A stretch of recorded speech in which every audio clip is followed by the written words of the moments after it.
ఓం గణేశాయ నమః. ఓం శ్రీమాత్రే నమః. అందరికీ నమస్కారం. 2025 సంవత్సరంలో పురటాసి మాసం ఎప్పటి నుంచి ప్రారంభమై ఎప్పటికి ముగుస్తుంది? పురటాసి నెల అంటే ఏమిటి? ఈ నెలలో వచ్చే శనివారాలు ఏ ఏ రోజులు వచ్చాయి, ఎన్ని రోజులు వచ్చాయి, అసలు ఈ మాసానికి గల ప్రత్యేకత ఏమిటి? నా ఛానల్ మీరు ఫస్ట్ టైం చూసినట్టయితే లైక్ చేసుకోండి, సబ్స్క్రైబ్ చేసుకోండి. నా ఛానల్ కొత్తగా ఉన్న బెల్ బటన్లో ప్రెస్ చేయండి. నేను ఏ వీడియో పెట్టినా మీకు తక్షణం చేరేట్టుగా తెలుస్తుందండి. ఇక రండి మన వీడియోలో వెళ్ళిపోతాం. తమిళ హిందూ క్యాలెండర్లో పురటాసి అనేది 6వ నెలగా చెప్పుకుంటారు. ఇది సుమారుగా సెప్టెంబర్ అక్టోబర్ నెలల మధ్యన వస్తుంది. ఈ నెలనే శనివారాలు వెంకటేశ్వరుడు రూపంలో విష్ణువు ప్రసన్నం చేసుకొని ఆయన సంపద ఆశీస్సులు పొందటానికి శుభప్రదంగా భావిస్తారు. పురటాసి నెల సూర్యుడు బుధుడు పాలించే కన్యా రాశిలో ఉంటాడు. బుధుడికి అధిపతి విష్ణువు, సంపదకు దేవుడు. అందువల్ల పురటాసి నెల మొత్తం ముఖ్యంగా శనివారాలు విష్ణు భక్తులచే వెంకటేశ్వర స్వామి రూపంలో పూజలు జరుపుకుంటారంటే ఈ శనివారాలనే తిరుమల శనివారాలని కూడా పిలుస్తారు. పురాణాల ప్రకారం పురటాసి మాసంలో శ్రీ మహావిష్ణువు మానవ రూపంలో తిరుపతి కొండపై వెంకటేశ్వర స్వామిగా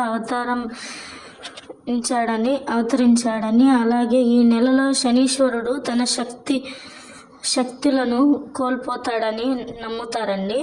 అందువల్ల శనివారాల్లో శ్రీ మహావిష్ణువు పూజించడం వల్ల ఆయన అనుగ్రహం మనకు లభిస్తుందని, మరియు శని యొక్క దుష్ప్రభావం తగ్గుతుందని నమ్మకం. ఈ పురటాసి నెలలో వచ్చేటటువంటి 1, 3, 5 శనివారాలు ఎంతో ప్రాముఖ్యత చెంది ఉన్నది. 2025 పురటాసి నెల తిరుమల శనివారాలు ఏ రోజు నుంచి ప్రారంభమవుతాయంటే 17 సెప్టెంబర్ 2005 బుధవారం నుంచి 17 అక్టోబర్ 2025 శుక్రవారంతో ముగుస్తాయండి.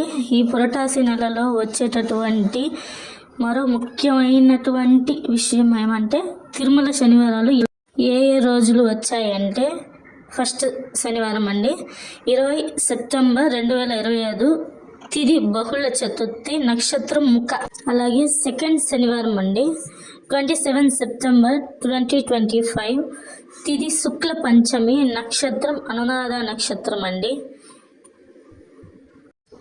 అలాగే 3వ శనివారం అండి అక్టోబర్ 4, 2025 తిది శుక్ల ద్వాదశి, నక్షత్రం ధనిష్ట నక్షత్రం.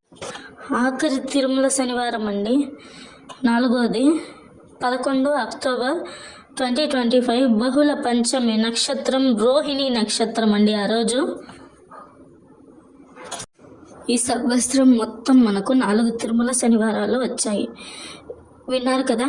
2025 సంవత్సరంలో పురటాసి నెల ఎప్పటి నుంచి ప్రారంభమై ఎప్పట్లో ముగుస్తుంది, తిరుమల శనివారాలు ఏ రోజున, ఎన్ని రోజులు, అసలు పురటాసి నెల అంటే ఏమి అన్న పూర్తి విషయాలను మరో వీడియోలో మళ్ళీ మిమ్మల్ని అందరినీ కలుసుకుంటాను.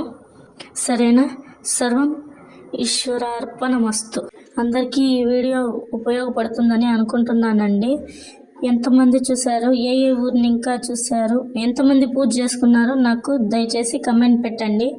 లైక్ చేసుకోండి, సబ్స్క్రైబ్ చేసుకోండి. నెక్స్ట్ మీకోసం ఏ వీడియోలో పెట్టాలో కమెంట్ చేయండి. ఖచ్చితంగా నేను ఆ వీడియో చేస్తాను. నా ఛానల్ సబ్స్క్రైబ్ చేసుకోండి, నాకు సపోర్ట్ చేయండి. Thank you. ఓం నమః శివాయ.